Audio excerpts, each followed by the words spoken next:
Before we open this file, a necessary warning. The narrative we're about to enter involves extreme physical violence, the use of chemical weapons, and a long-term investigation to a targeted assault. The details regarding the biological effects of the acid of the human body and the psychological trauma of stalking are graphic. This content is intended for mature audiences only. Viewer discretion is strongly advised. And if you're watching alone, you might want to check your locks before we start. Welcome to High Frights, where we take the time to sit back, garden, and listen to some of the most horrific crimes in human history. There is a specific kind of safety we feel in just the driveway alone. It's the transition zone, a few yards of concrete between the world and our own sanctuary. We let our guard down here. We fumble for our keys, we check our phones, we think about what's for dinner. We believe that the four walls we call our home has already extended their protection over us.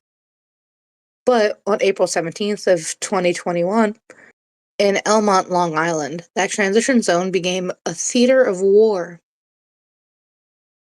Nafiah Ikram, a 21-year-old college student with her entire life ahead of her, was steps away from her front door when the shadows moved. What followed wasn't a robbery. It was a random act of violence. It was a calculated attempt to erase a person's identity using the most horrific weapon imaginable, sulfuric acid.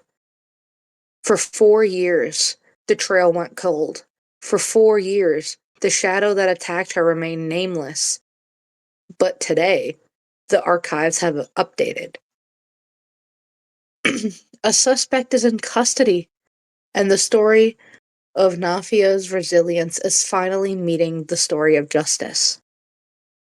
The file is open, but before we begin, you know what time it is. It is gardening time, so if you got it, light it up. I'm gonna get my lovely, lovely vase. Let's get this started.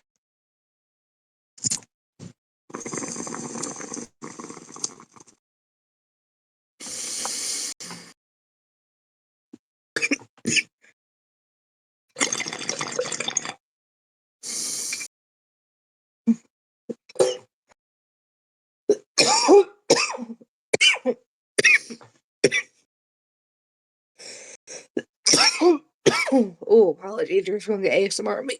Me coughing for a second. Ooh.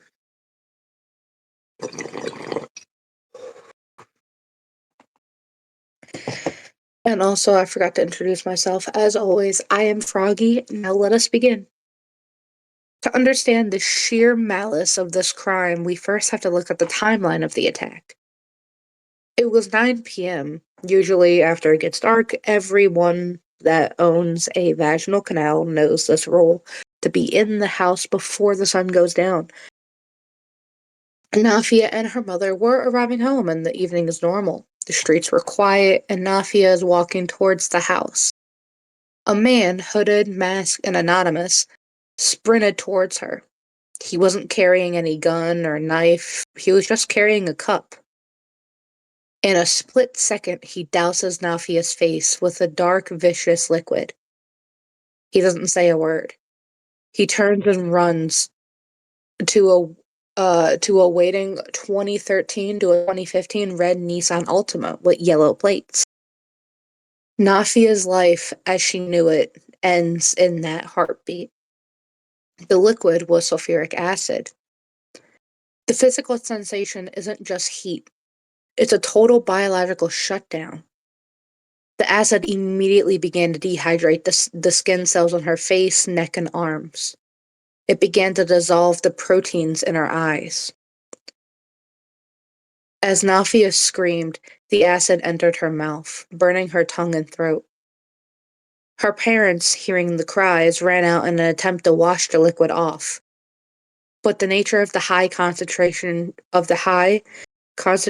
sulfuric acid is that it reacts violently with water, and if not flushed correctly, they too suffered chemical burns on their hands just by trying to save their daughter.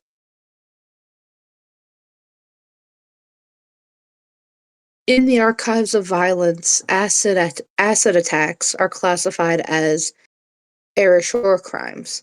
Unlike a shooting or a stabbing, which aims to end of life, an acid attack aims to unmake a person. It's a weapon of total control and misogyny, designed to leave a victim alive but permanently marked, stripped of their features, and often blinded, changing which then alters their lifestyle entirely. Afia was rushed to the hospital, but the damage was catastrophic. She spent weeks in the burnt unit. She was nearly blinded, and the acid had scarred her cornea so severely that her vision was reduced to shapes and shadows. Her esophagus was also damaged, making it painful to eat or even just breathe. But while her body was fighting to heal, the investigation was hitting a wall. The suspect had vanished into the Long Island suburbs. The car was common, and the mask was actually extremely effective around that time. The motive was a mystery. Can't even say around that time. I don't know why I said that because it's 2021. They have the science to see. That's my bad.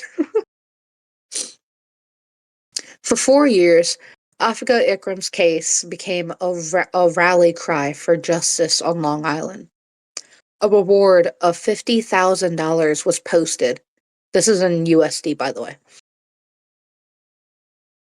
High profile figures, including, I'm going to butcher some of these names, so apologies in advance. Badma Lakshmi used their platforms to keep the story alive, but the red sedan Altima became a ghost.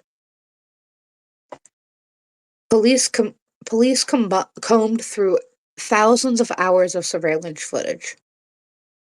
They looked into Nafia's social circle, her college life at Stony Brook, and any other potential jilted suitors or jilted suitors. The fear in the community was palatable.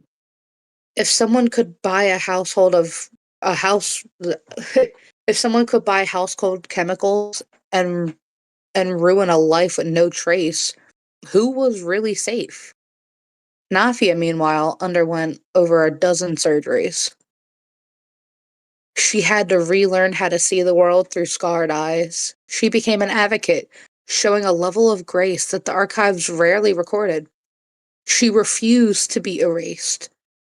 But the question still remained, who did this? Let me get some water.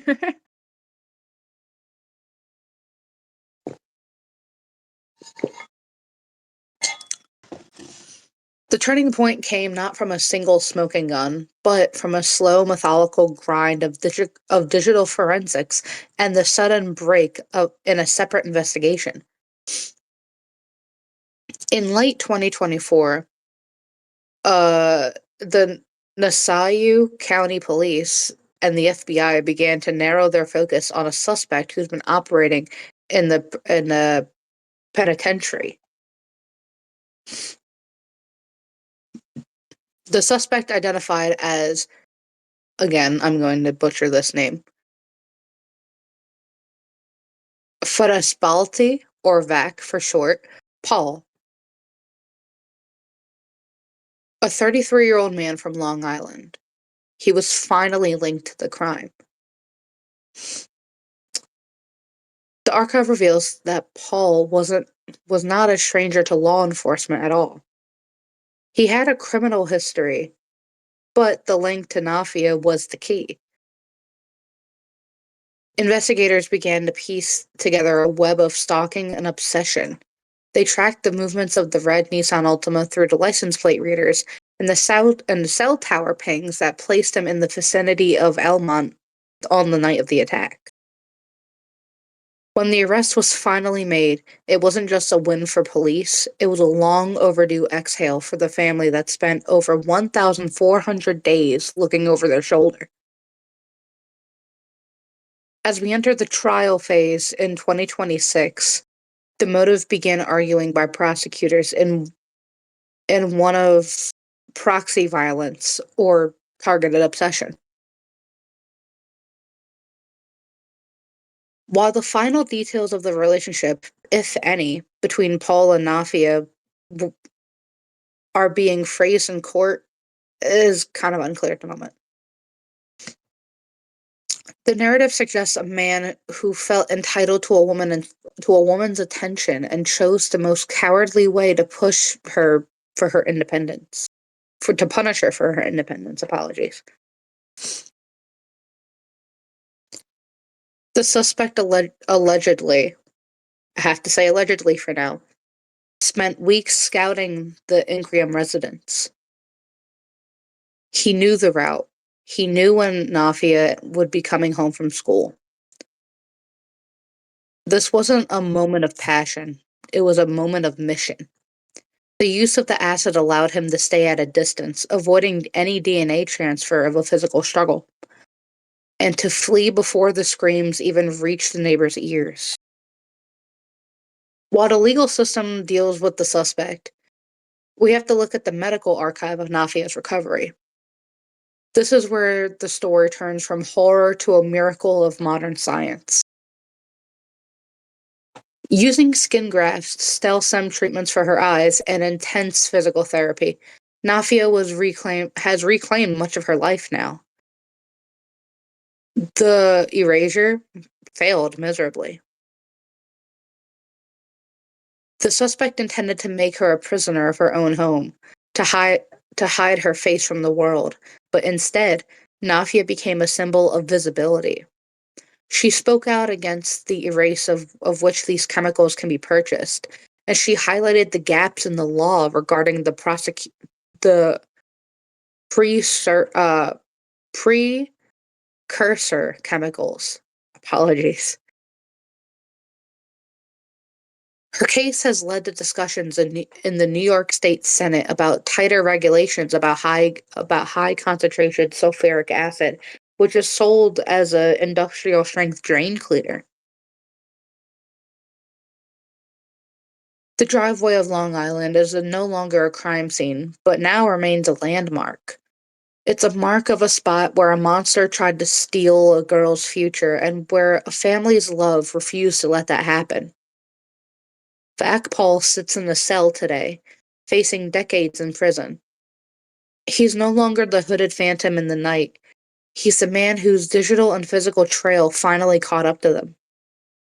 Nafiah is no longer a victim of an acid attack in the headlines, but she's now a survivor who saw justice through the end. The archives teach us that evil isn't often patient and willing to wait in a red sedan for the perfect moment just to strike. But justice is also very patient. It's the steady heartbeat of an investigation that refuses to go cold. It's the courage of a woman who refuses to blink, even when it hurts too much to hold her eyes open. Thank you so much for walking through these archives with me tonight. And you know what? That is going to be the end of it. Thank you so much for listening in. I hope you guys enjoyed. Please remember to like and subscribe for more. Happy gardening. Bye.